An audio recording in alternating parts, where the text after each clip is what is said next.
नमस्कार, मैं हूं प्रवीण गौतम।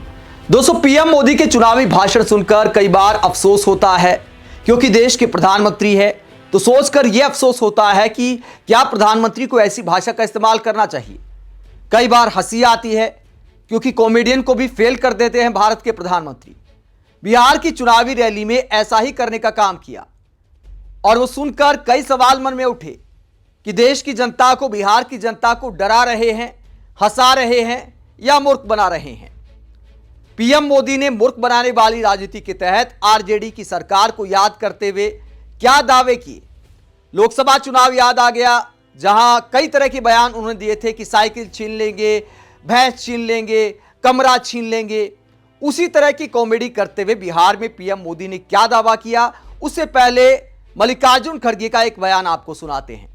पीएम मोदी अब बिहार की चुनावी रैलियों में व्यस्त हो गए हैं, रोड शो भी कर रहे हैं और पीएम मोदी की खासियत है कि हर चुनाव को गंभीरता से लेते हैं। हालांकि सवाल यह उठता है कि देश के लिए काम करने का दावा किया जाता है, यह दावा किया जाता है कि इतने साल से पीएम मोदी ने छुट्टी नहीं ली, तो बीजेपी का जो चुनाव प्रचार करते हैं, पार्षद से लेकर सांसद तक के चुनाव में पीएम मोदी जिस तरह प्रचार मंत्री बन जाते हैं, वो ये सवाल खड़े करता है कि क्या यह छुट्टी के अंतर्गत आएगा या नहीं आएगा।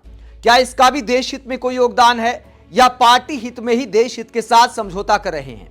पहले के प्रधानमंत्री भी चुनावी रैलियां करते रहे हैं, लेकिन बहुत कम करते हैं। पीएम मोदी के मुकाबले तो बहुत ही कम। अब कांग्रेस इसे लेकर सवाल उठा रही है। मल्लिकार्जुन खड़गे ने ऐसा बयान दिया है जिसे सुनकर बीजेपी नेता आपत्ति जता सकते हैं कि प्रधानमंत्री के बारे में ऐसी भाषा का इस्तेमाल कर रहे हैं।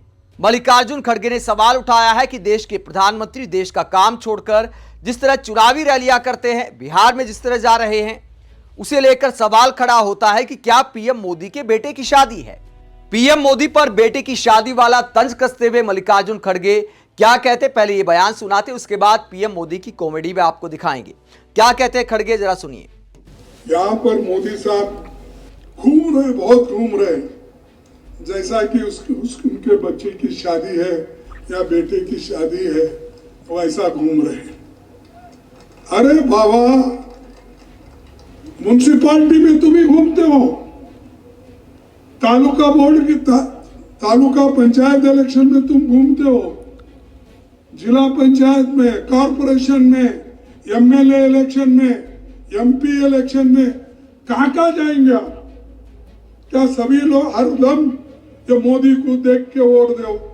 कितने बार देखना भाई? म्युनिसिपालिटी में तुम्हारी सूरत देखी, कॉर्पोरेशन में तुम्हारी सूरत देखी, एमएलए में तुम्हारी सूरत देखी, एमपी इलेक्शन में तुम्हारी, फिर भी मेरी सूरत देख के मुझे दो। तुम्हारी सूरत तो रोज टीवी में देखते ही है, तुम्हारी 56 इंच की छाती भी हम उसी में देखते हैं। लेकिन यही मोदी साहब गरीब के तरफ नहीं देखे, सिर्फ उनके दिमाग में चुनाव चुनाव चुनाव चुनाव ही है।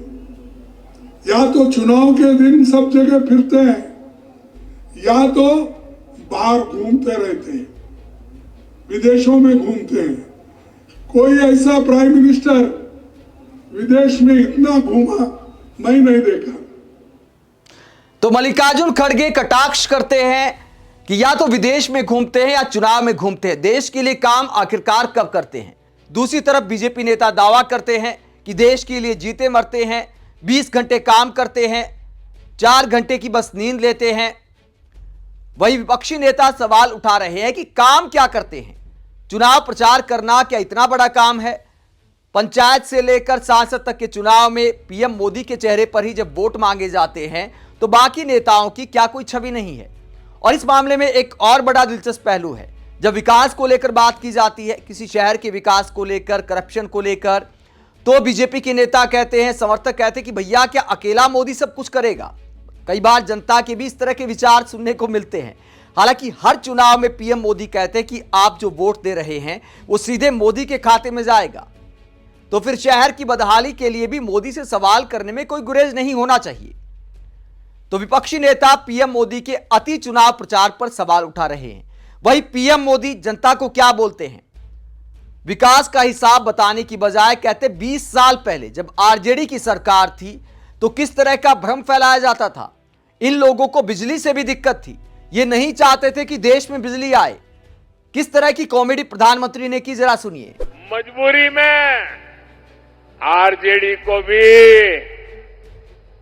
विकास की झूठी बातें करने की नौबत आई है, वरना इनका इतिहास विकास विरोधी रहा है। बिहार की आज की पीढ़ी को जानना चाहिए। तब लोग मांग करते थे कि सड़क चाहिए, तो आरजेडी कहती थी कि सड़क बनेगी तो हादसों का खतरा होगा। उस समय लोग मांग करते थे कि बिजली आनी चाहिए, तो आरजेडी के लोग कहते थे अरे बिजली आएगी, करंट लग जाएगा, लोग मर जाएंगे। तब लोग गुहार लगाते थे कि बाढ़ से बचाइए, तो आरजेडी वाले कहते थे अरे पानी घर में आना, तो पानी घर में घुसना ये तो सुकून होता है, अच्छी बात होती है। साथियों, ये लालटेन युग का यही सच है। अब दावा कर रहे हैं कि आरजेडी वालों को बिजली आने से डर लगता था, लोगों को डराते थे कि करंट लग जाएगा। मतलब बच्चे भी ऐसे चुटकुले नहीं सुनाते। इसे सस्ती कॉमेडी आप मान सकते हैं।